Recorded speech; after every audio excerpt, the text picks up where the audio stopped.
Hello everybody, welcome along. Nigel here with you, Nigel's Modelling Bench. And here we are now with part 5, is it? Part 5 I think? Part 5 or 6?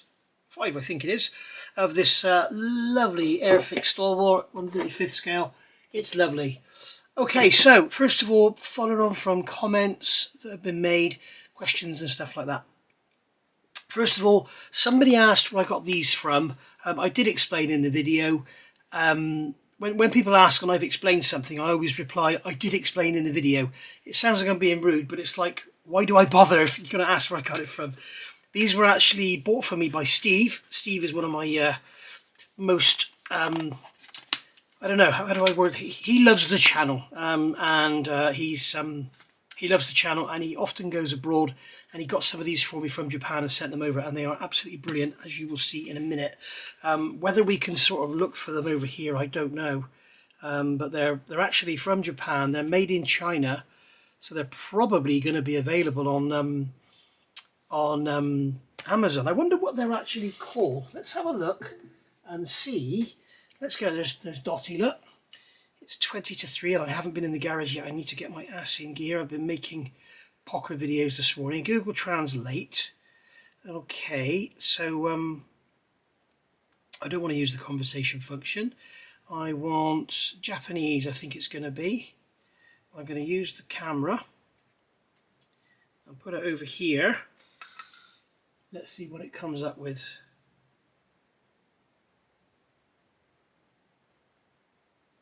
Homepage, sorry to bother you. What are they called? Size 7 centimeters. Sorry. What's the matter? What's the point? Maybe this is Chinese. Sorry to bother you. What's this here? It's a good idea. Why don't we actually have a look at that code? Come on.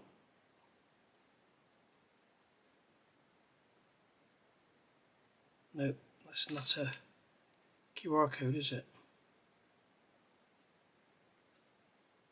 But anyway, I don't know. Maybe I'll change it to maybe I'll try translate again. Sorry guys if this is boring you to death, but Chinese.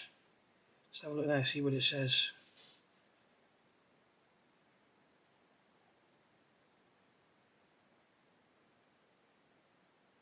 No, it is Japanese. Okay, so we can't find out what they're called. Homepage, sorry to bother you. What's the point? What's the matter? So there we go. It says on here. They're 400 yen. I want to know what I'm saying. I'm in love. That's what it says there. Sorry, sorry, sorry, sorry. So you can see on here, I'm not sure if you might have to zoom in, but home, sorry, I'm not sure. The inconvenience, I want to know what I'm saying. I'm in love with you. I want to know what I'm saying. What is going on here?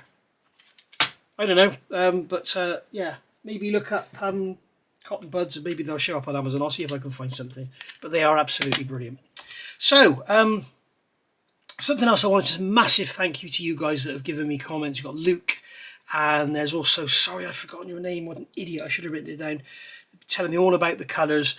It would appear that up until sort of late, I think I've covered this before, up until late the late 60s, early 70s, everything was bronze green, and then they changed to NATO.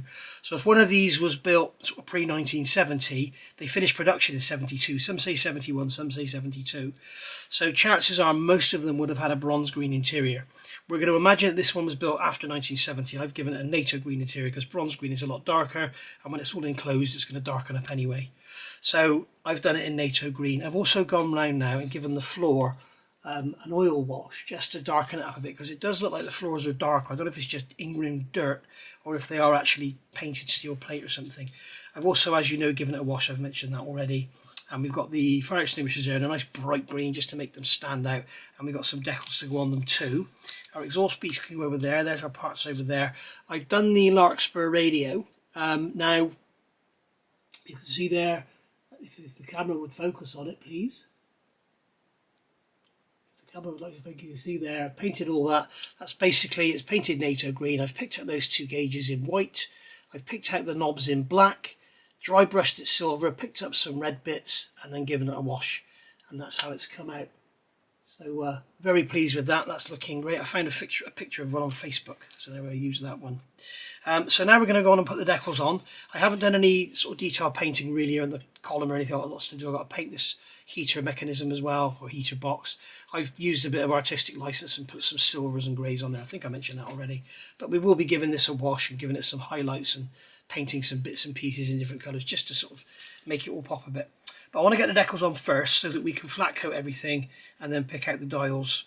I want to try these. First of all, because I don't know what these decals are going to be like, I'm going to do the fire extinguishers first. So that's the correct way up. Now, I'm just getting my magnifier so I can see, because it's very difficult to see. You've got to make sure you get these the right way up. Across the top it says to use. So put them in the water there. Okay, and then I'm going to grab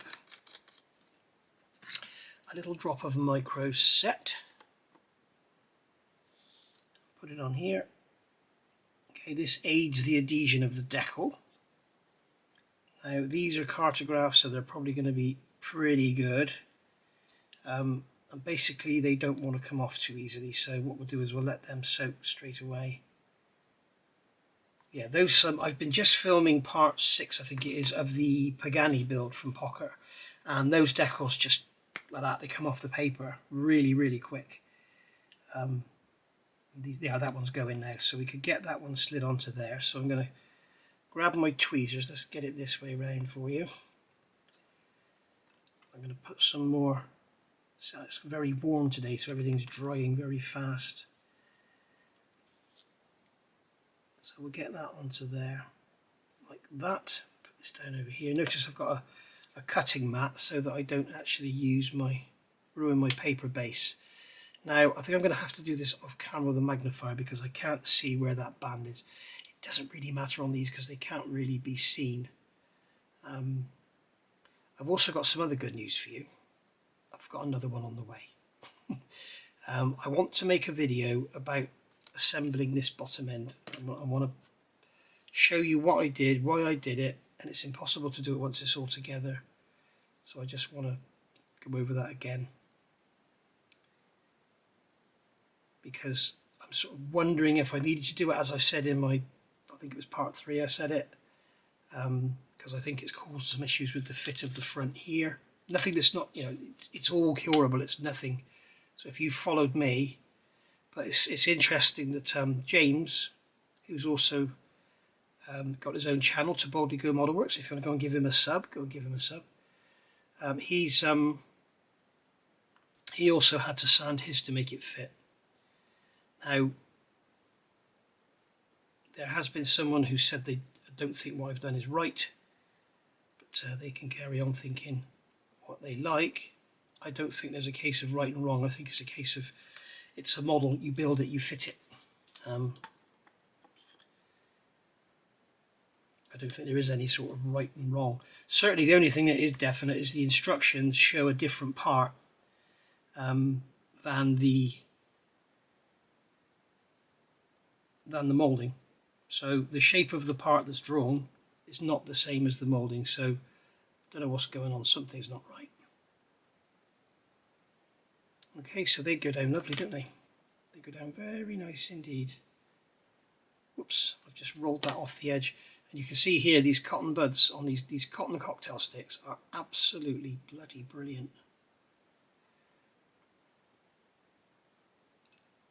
I'll have to get in touch with Rob and see if he can get hold of some over at Brooks Models, and then you can buy them with some discount.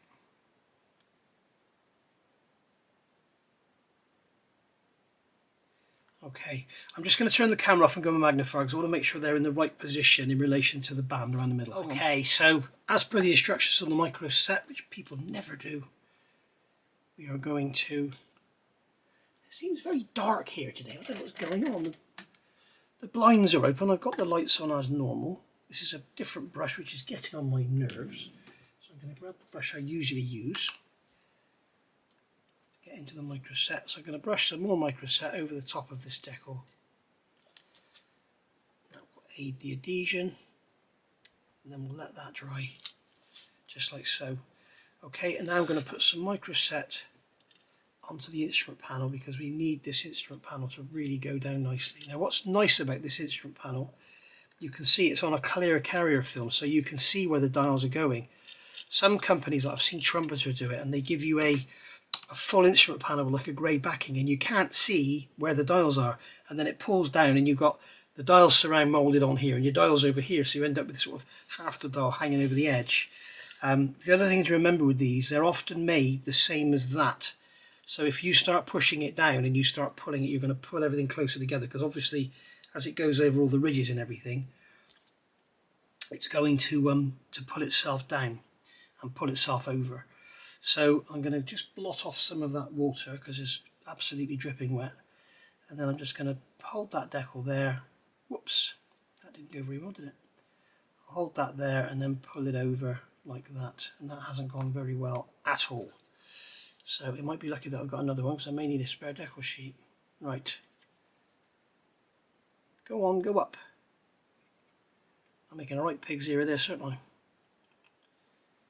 Right, so that's going to come down there, that's going to go over there. This just shows you guys, if you do mess up with your decals, don't panic, don't start trying to pull it off and everything. Just take your time, make sure there's no edges curled under.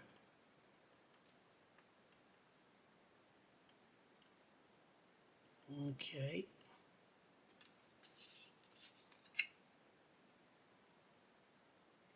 So I think something's curled under there. Right, so what we'll do, we'll grab a pointed tool. I'm just going to wet it so that it doesn't stick to anything. I'm going to see if I can get under this decal and lift it up, because I think we've got a curled under edge here.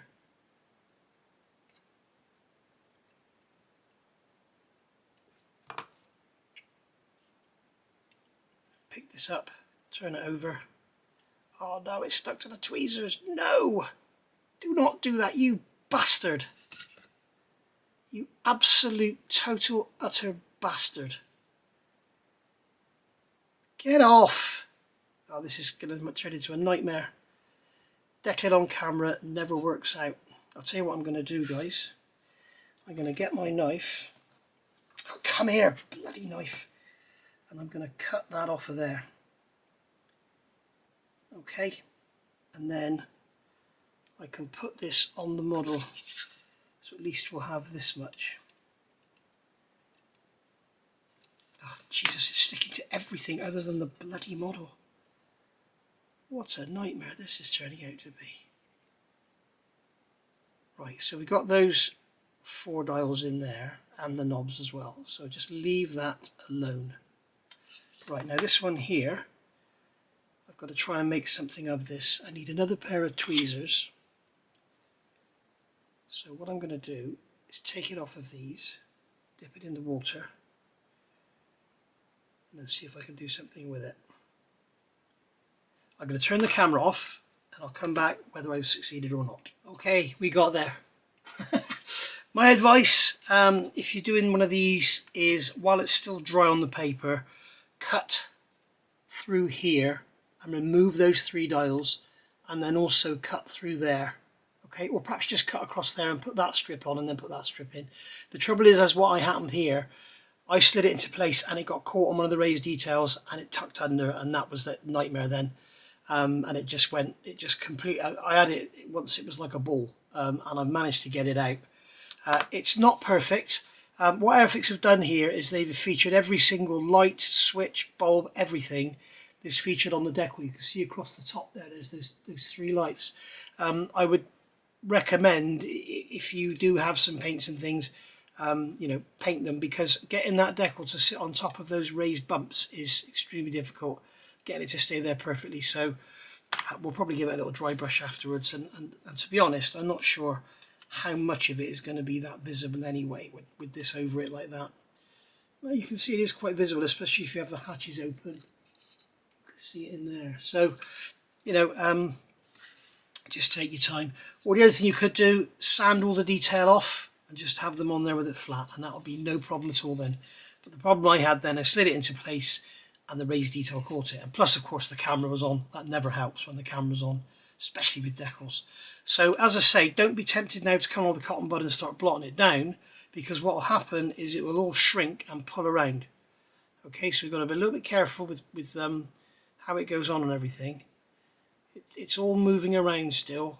What I'm going to do now is just put some more microset over the top. Just very carefully lay this down, because otherwise you'll move things around. As you can see, I've just moved that gauge there.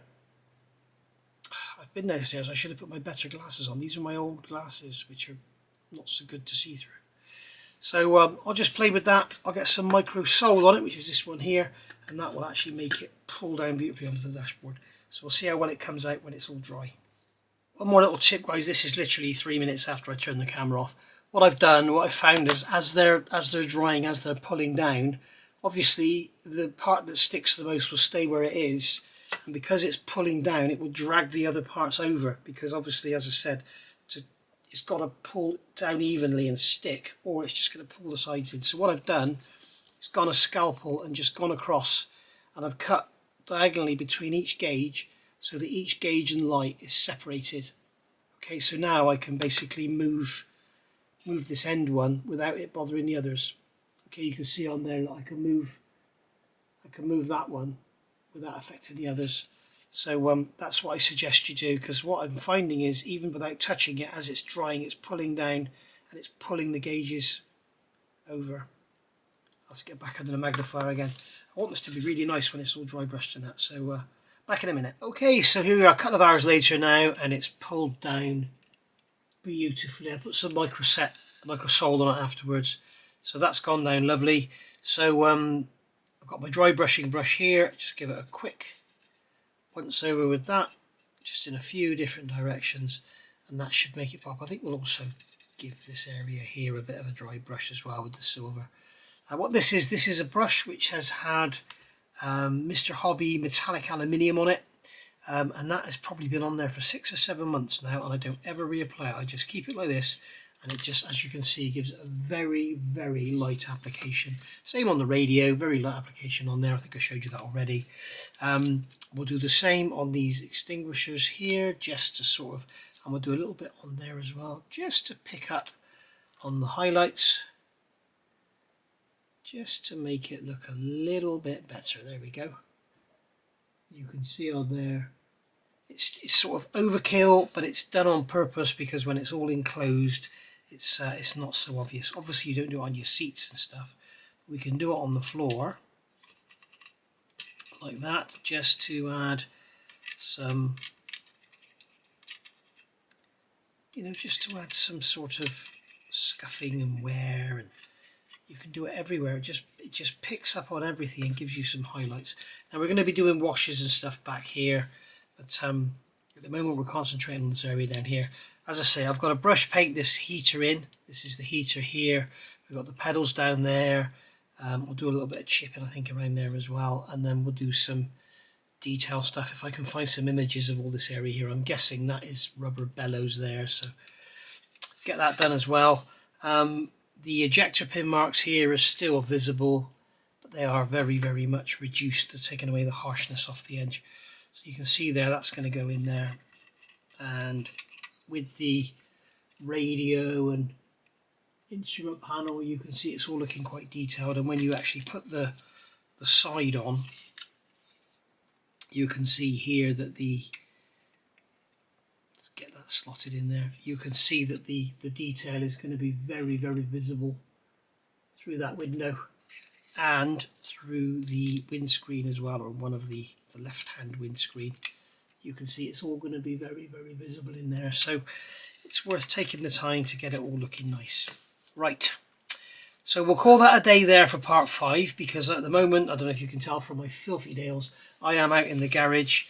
I have just put part 9 out of the gearbox build on my, or video 9, on my Fiat 131.